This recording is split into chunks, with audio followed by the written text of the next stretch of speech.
The best way to oppose fake news is for people to watch outlets like MSNBC, where you report real news all the time.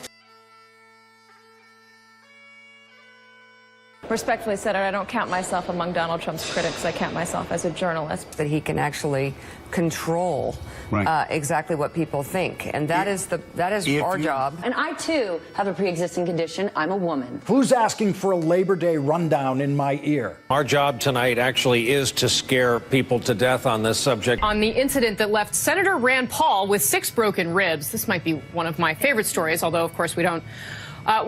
Clearly, Senator Paul is still struggling. I don't feel like we're having a really fair conversation. Our perspective as a group, I think, is pretty informed. And Donald, if you're watching, we're from Queens. I'll meet you in the schoolyard, brother.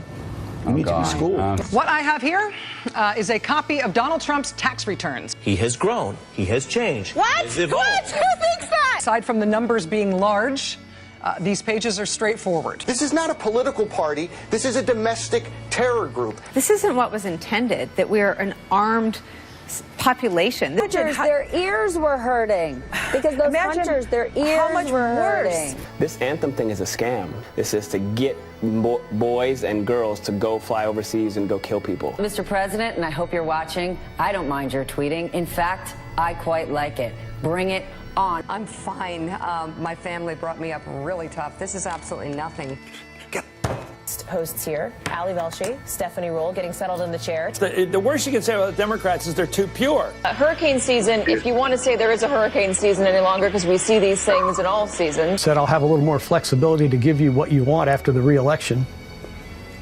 I'm sorry, I don't know what you're referring to, Congressman. Stop the hammering. Stop the hammering out there. Who's got a hammer? I don't see how giving someone the finger is not inclusion. This girly girl, she's got time for girly men. We don't know what sadness was in this guy's life. It seems that we're at a low point in American history. Last month, the president compared Civil War was probably a little worse. That was bad. Well, I'm worried about what's coming. It does feel like a developing dictatorship.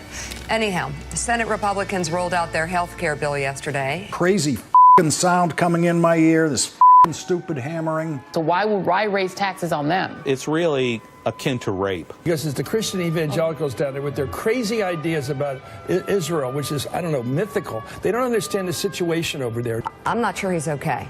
You have that feeling with people who are not okay, where it starts to dawn on you that they are not okay. And it's getting back to this use of the words sovereign and sovereignty. Did you hear a buzzword or a dog whistle? He exhausts me. I'm tired of seeing him.